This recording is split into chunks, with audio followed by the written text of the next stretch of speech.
There's a book that I quote often in this podcast. It's called A Thousand Brains by Jeff Hawkins. And he talks about the concept that make one of the concepts, most important concepts about our human brain is the fact that it has to account for movement. And it is because of movement that it uses that as a vehicle to store data and how to connect the data in our brain. Without movement, we lose a big piece of our humanity. So it makes a lot of sense that once you get into this world of augmented reality, you're leaving the book, you're leaving the computer, you're leaving the phone, and now you're in the world, interacting with the world, and interacting with additional elements through that augmentation of reality. So it makes perfect sense that the brain could feel at home because everything is three-dimensional in nature.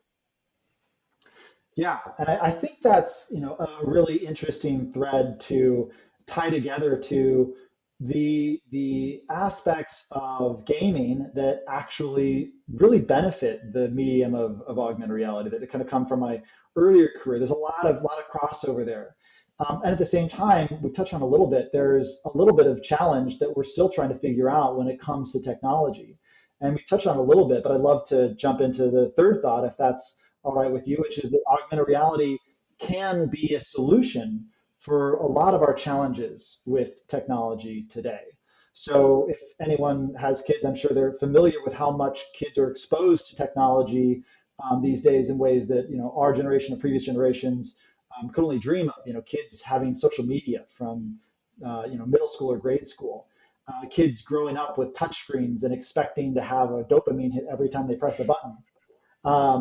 People losing themselves in addiction to everything from Farmville to World of Warcraft. These are real issues and they have real impacts, let alone kind of the almost emergent echo chambers that result from connecting people based upon shallow interest groups as opposed to more broader based like national or cultural identities. And I haven't seen myself any really good holistic solutions to a lot of these technologies because I think fundamentally folks might be missing the core problem here. And the core problem is not that we are more connected on Facebook and that people can say what they want to say. That's actually probably a good thing. The problem is that we're removing the ability to mix together. We're removing the world as a place where we all naturally connect and meet up.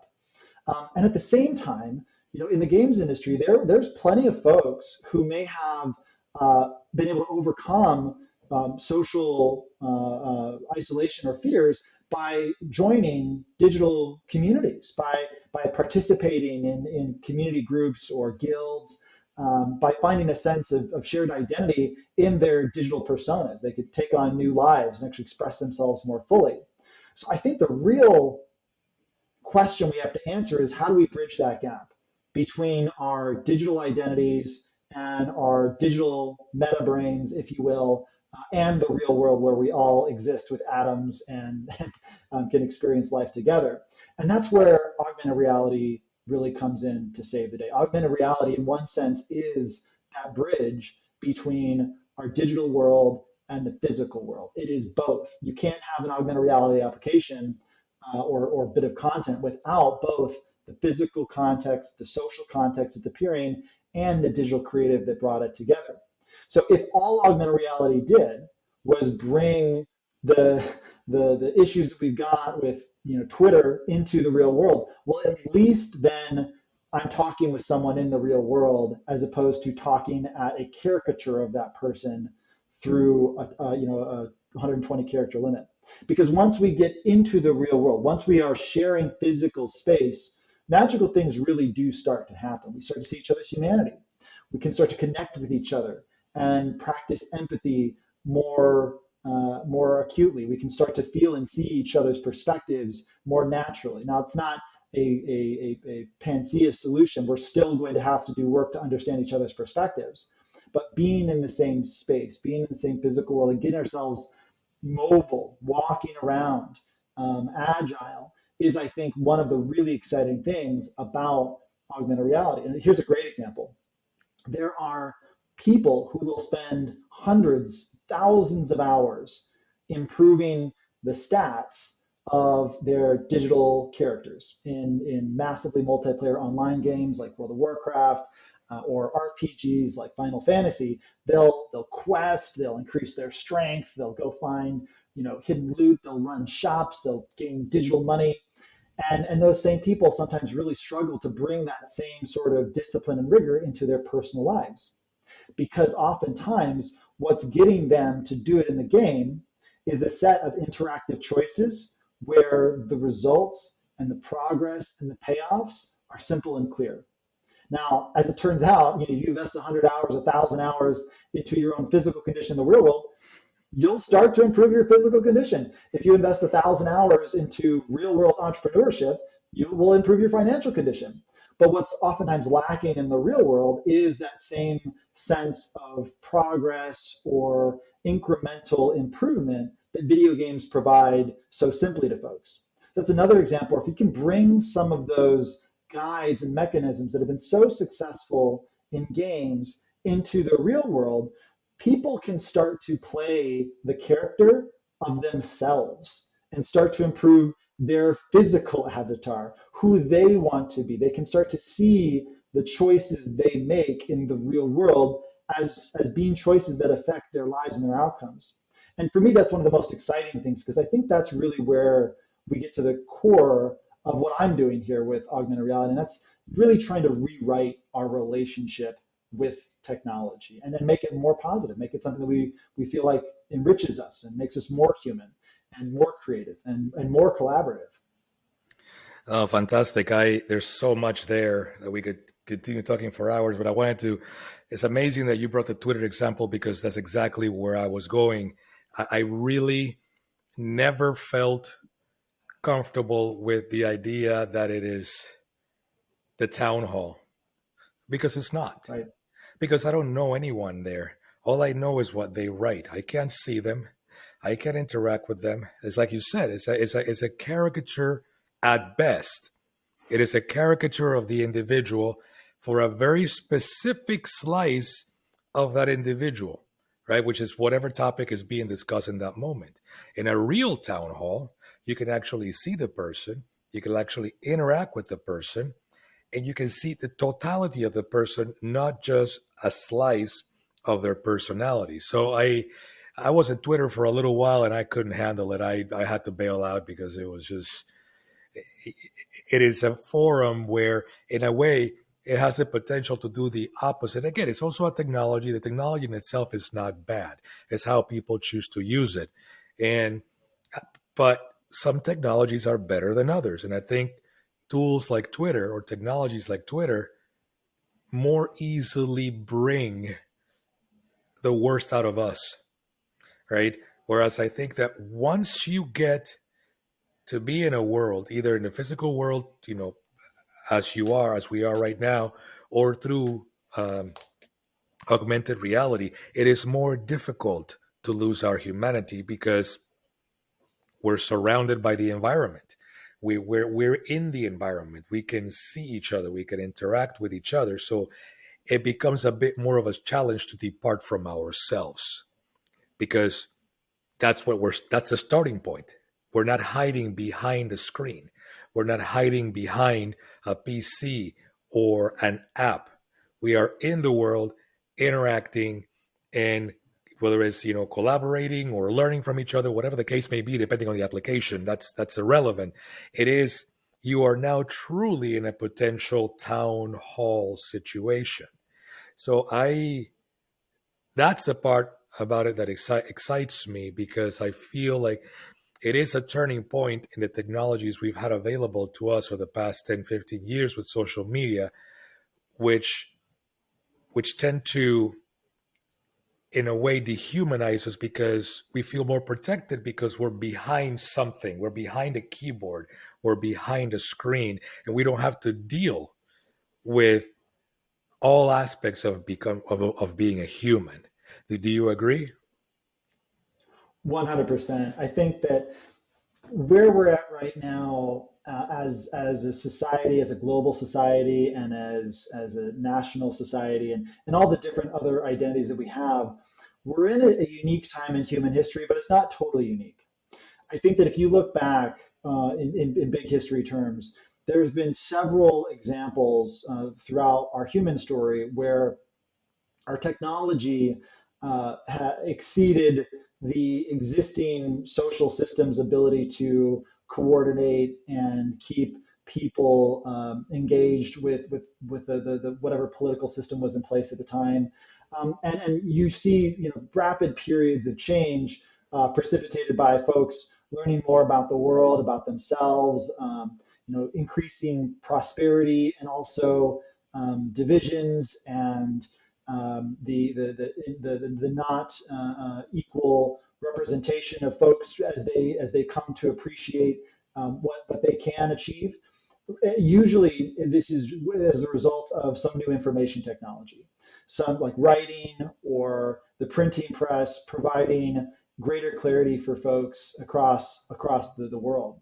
And the internet was not invented that long ago. It feels hard to imagine life without the internet today. As you mentioned, not only can I not remember anyone's phone number, but if you ask me to drive from here to two towns over and find something that I've been to probably 20 times without Google Maps or some other direction service, I might struggle. At the same time, when I learned to drive back before there were these map systems, I could tell you every single street name just because I needed to back then. So we're at this time where what it means to be a human has been under rapid evolution, and in the pace, in the scale of a single lifetime, things are very different now than they were before. And I think that as a society, we're starting to feel a tension between how fast things are advancing and how much technology can facilitate a different way of living. So I think it's imperative that we find ways to be adaptive and to leverage new technologies to learn faster, to connect more, to create more fully as we're undergoing massive transformation. One example of this is generative AI, which has really come on the scene as in a powerful way, really only in the last 6 months to 12 months, where for a long time, I think the conventional wisdom was most of the manual jobs, like heavy lifting, would be the first to be replaced by artificial intelligence and robotics. And to some extent, some of them have been. But I think we thought as a society that it'd be a very long time before AI was creating compelling art or compelling stories or programming. And here we find ourselves with these new learning language models, large language models, that AI is really creating a very powerful question for us, which is, when AI can create something that excites or delights, what happens to the role of the artist? What happens to the role of the creator? Is AI a competitor? Is AI a tool? Is AI a distraction? And again, I think, as a optimist, humanist, technologist, somewhere in between all that, I'd like to think that we can find ways to integrate AI in a positive way. In an example, it would be very easy for the next generation of technology to evolve where only a few people had access to create 3D media. Making a game is a very complex endeavor. It takes artists, designers, producers, engineers, all the people I mentioned earlier. It's really out of reach for most people. Certainly all the people that could create a YouTube video. There's many people who can create a great YouTube video. There's many less people who can make a compelling 3D video game. And when you get into augmented reality, the disparity is even greater. There's a very small subset of the human population today that can create easily a good, compelling piece of augmented reality content. And that means that if we don't fix that problem, if we don't bridge that gap, that the next generation of computing is going to be birthed and controlled by a very limited subset of human population. So, if you like power dynamics like that, that's a good thing. If you like democratizing our information and our media and our relation with technology, then we need to solve for that. And that's an area where I think generative AI could be really helpful. I think that the promise of generative AI is not to replace humans in the equation of creativity, kind of far from that. I look at AI as being an incredible tool, one in which a individual can start to create more complex, to create depth and nuance, and not remove the number of creators in the world, but really multiply the output of the number of creators in the world and democratize access to these technologies such that we're not, handing the keys to the castle of humanity to, a few executives on Sand Hill Road, but instead we are welcoming, the human population to participate in how we define technology and our relationship with it into the future. Well, that sounds great, Ray. That sounds great. That's exactly why I'm interested in this, and why I wanted to speak with you, and why I have some ideas on a couple of projects we've already discussed that we should start talking about more seriously, because that is exactly the what I believe AR can do for mankind, is to make things less isolating, to get people to work together a bit better. We seem to have gone through a time where we were a society, say a community, in the 60s, 70s, depending, 80s and 90s, depending on what part of the world um, you're from. And then with the advances in technology, we seem to isolate ourselves and hide behind keyboards and hide behind smartphones. We don't call each other anymore. We text each other, right? Um, we don't go show up at anybody's home to visit. We have to make an appointment and look at the calendar, blah, blah, blah, right? I think AR has an opportunity to eliminate some of that isolation. And that's what I want to work on. That's what I want to put my grain of sand there, to be able to be part of something like that. Any final thoughts? We're out of time, but any final thoughts you want to leave the audience with? Well, no, this was really fun, Rafael, and I think yeah, it's important work. It is important work. There's not too many times in human history where there's such a profound change in not only technology but media. So for other folks who are interested in doing this, it's a green field. It's a blue ocean. There's so many amazing things to be done right now, and not enough people as of yet are participating. So the water's nice. Jump on in. It's a fun place to play. There's really incredible stuff happening, incredible advancements every day, and just a really interesting time to be alive.